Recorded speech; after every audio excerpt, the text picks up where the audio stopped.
आज हम बनाएंगे बहुत ही मज़ेदार सी क्रीमी सी यमी सी ज़ाफ़रानी मटन हांडी। अगर घर में दावत है तो ट्रस्ट में ये एक बेस्ट रेसिपी है। आप इसको बनाएंगे तो मेहमान उंगलियां चाटते रह जाएंगे। बस रेसिपी का कोई भी पार्ट मिस मत कीजिएगा, एक एक स्टेप को फॉलो कीजिएगा। तो चलिए इसको बनाना स्टार्ट करेंगे। अस्सलाम वालेकुम, मैं हूँ Sadia Uzair. Welcome back to Sadia Uzair's kitchen. Recipe पसंद आए तो वीडियो को लाइक शेयर और चैनल को सब्सक्राइब भी ज़रूर कर लीजिएगा। बिस्मिल्लाहिर्रहमानिर्रहीम। तो सबसे पहले स्टेप में यहाँ पर हम ज़ाफ़रान को दूध में भिगो कर रखेंगे ताकि दूध में इसका टेस्ट और अरोमा निकल आए। ज़ाफ़रानी हांडी है तो इसलिए ज़ाफ़रान शामिल करना भी इसमें मस्ट है, क्योंकि हांडी में ज़ाफ़रान का टेस्ट, कलर और अरोमा होना ज़रूरी है। लेकिन अगर ज़ाफ़रान ना हो तो फिर क्या हो सकता है, मजबूरी है, आप इसमें थोड़ा सा येलो कलर ऐड कर दें। यहाँ पर मैंने 1/4 कप नीम गर्म दूध में थोड़ा सा ज़ाफ़रान मिक्स कर लिया है। ज़ाफ़रान आप इस तरह से थोड़ा सा अंदाजे से ले लें। मिक्स करके इसको एक साइड पे रख देंगे। अब नेक्स्ट, क्योंकि हम मटन पका रहे हैं तो इसलिए प्रेशर कुकर का इस्तेमाल करेंगे। आप चाहें तो आप इसको पैन में भी पका सकते हैं, बस पैन में इसको पकने में थोड़ा सा टाइम ज़्यादा लगेगा। तो प्रेशर कुकर में यहाँ पर मैंने डाल दिया है 1/3 कप के जितना ऑयल।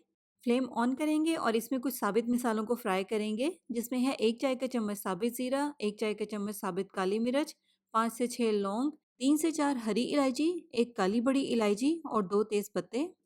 बस हल्का सा इनको ऑयल में फ्राई कर लेंगे, इनका कलर हमें डार्क नहीं होने देना। हल्का सा साबित मिसालों को फ्राई करने के बाद इसमें हम शामिल कर देंगे 2 मीडियम साइज़ के प्याज। इस तरह से बिल्कुल बारीक-बारीक स्लाइस करके, या आप बारीक चॉप करके भी ऐड कर सकते हैं। 1-2 मिनट तक इनको भी ऑयल में फ्राई कर लेंगे, जब तक कि इनका कलर ट्रांसपेरेंट सा हो जाए या प्याज का कच्चापन खत्म हो जाए। देखिए प्याज का कलर ट्रांसपेरेंट सा हो गया है। अब इस पॉइंट पर हम इसमें शामिल कर देंगे मटन। और यहाँ पर मैंने 500 ग्राम यानी कि आधा किलो बोनलेस मटन लिया है। इसकी जगह पर आप बोन्स वाले मटन का या बीफ का इस्तेमाल भी कर सकते हैं। साथ ही इसमें शामिल कर देंगे 1 खाने का चम्मच भर के अदरक लहसुन का पेस्ट। स्मूथ सी और क्रीमी सी ज़ाफ़रानी मटन हांडी है तो इसलिए अगर आप बोनलेस मटन या बोनलेस बीफ का इस्तेमाल करेंगे तो ज़्यादा बेस्ट रहेगा। तो बस अब हमें इस पॉइंट पर गोश्त की अच्छे से भुनाई करनी है 3 से 4 मिनट तक, या इतनी देर तक जब तक कि गोश्त का जो कलर है वो बिल्कुल चेंज हो जाए। जैसे कि यहाँ पर आप देख रहे हैं कि गोश्त पहले पिंक था, अब ये वाइट सा हो गया है।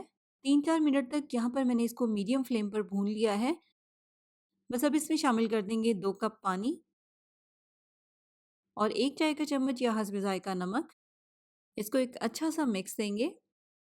मिक्स करने के बाद प्रेशर कुकर को बंद कर देंगे और स्टार्ट में इसके नीचे फ्लेम को हाई रखेंगे। जब इसमें प्रेशर बन जाएगा तो फिर इसके नीचे फ्लेम को हल्का कर देंगे और मीडियम लो फ्लेम पर इसको इतनी देर तक पकाएंगे जब तक कि गोश्त अच्छी तरह से पक जाए। और इसमें कम से कम 12 से 15 मिनट का टाइम लगेगा। 12 से 15 मिनट का जो टाइम है वो आपने प्रेशर बनने के बाद नोट करना है। नेक्स्ट, अब इस हांडी के लिए हम एक मिसाला या पेस्ट तैयार करेंगे। इसके लिए यहाँ पर मैंने 1 कप दही लिया है और दही जो है वो थोड़ा सा खट्टा है, ज़्यादा मीठे दही का इस्तेमाल नहीं करना। और इसी के साथ साथ ज़्यादा पतला दही भी ना हो, इस तरह से थोड़ा सा थिक हो। और इसमें हम वो ज़ाफ़रान वाला दूध शामिल कर देंगे जो हमने स्टार्ट में मिक्स करके रखा था। इसके अलावा यहाँ पर मैंने 12 से 15 काजू लेकर थोड़ा सा पानी डालकर इनको ब्लेंडर में डालकर ब्लेंड करके इस तरह से एक पेस्ट बना लिया है। ये इसमें ऐड कर देंगे। काजू की जगह पर अगर आप चाहें तो आप बादाम का इस्तेमाल भी कर सकते हैं। आधा चाय का चम्मच जाएगा इसमें सफ़ेद मिर्च का पाउडर, 1 चाय का चम्मच धनिया पाउडर, 1 चाय का चम्मच या हस्बे ज़ायक़ा लाल मिर्च का पाउडर, 1 चाय का चम्मच हल्दी पाउडर, 1 चाय का चम्मच इसमें शामिल करेंगे पिसी हुई सौंफ, 1 चाय का चम्मच भुना और कुटा हुआ ज़ीरा। और तमाम चीज़ों को दही में अच्छे से मिक्स कर लेंगे। तो इस तरह से ये दही वाला पेस्ट तैयार करके इसको भी एक साइड पे रख देंगे। और नेक्स्ट, यहाँ पर जो हमारा मटन है वो बहुत अच्छे से पक चुका है। चेक करके ही आप इसको निकालिएगा। अगर ये कच्चा हो तो आप इसको थोड़ा सा टाइम और भी दे सकते हैं। और इसकी बाकी कुकिंग करने के लिए यहाँ पर मैंने इसको एक खुली कढ़ाई में निकाल लिया है ताकि कैमरा इसको अच्छे से कैप्चर कर सके। अब इसमें जो एक्स्ट्रा पानी है इसको हम हाई फ्लेम पर ड्राई कर लेंगे और जो साबित मिसाले हमने इसमें शामिल किए थे उन्हें भी निकाल देंगे। साबित मिसालों का जो टेस्ट और अरोमा है वो गोश्त में अच्छे से शामिल हो चुका है, अब इनकी ज़रूरत नहीं है। और अब अगर यहाँ पर आप देखें तो गोश्त में जितना भी एक्स्ट्रा पानी था इसको हमने ड्राई कर लिया है। अब इसमें हम ज़ाफ़रान और दही वाला वो पेस्ट शामिल कर देंगे जिसमें हमने स्पाइसेस मिक्स किए थे। अब इसको हमें लगातार हिलाते हुए अच्छे से मिक्स करना है और फ्लेम को भी इसके नीचे हाई रखेंगे ताकि इसमें जल्दी से बॉयल आ जाए। जैसे कि यहाँ पर आप देखें ये पकने लग गया है। अब हमें इन स्पाइसेस की भी बहुत अच्छे से कुकिंग करनी है क्योंकि ये बिल्कुल कच्चे हैं और साथ ही साथ सारे फ्लेवर्स भी अच्छे से कंबाइन हो जाएं। तो इसके लिए अब हम इसके नीचे फ्लेम को बिल्कुल हल्का कर देंगे और हल्की आंच पर इसको कवर करके 5 से 6 मिनट तक पकाएंगे ताकि स्पाइसेस भी अच्छे से पक जाएं और साथ ही साथ सारे फ्लेवर्स भी बहुत अच्छे से कंबाइन हो जाएं।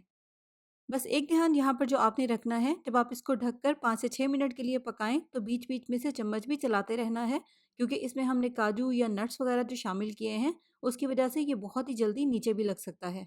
थोड़ी-थोड़ी देर बाद अगर आप इसको हिलाते रहेंगे तो जो हमारी हांडी है वो नीचे नहीं लगेगी। तो हल्की आंच पर यहाँ पर मैंने इसको 4 से 5 मिनट तक पका लिया है। अब इसमें जो एक्स्ट्रा पानी है इसको भी ड्राई करना है और साथ ही साथ इसकी हमें अच्छे से भुनाई भी करनी है।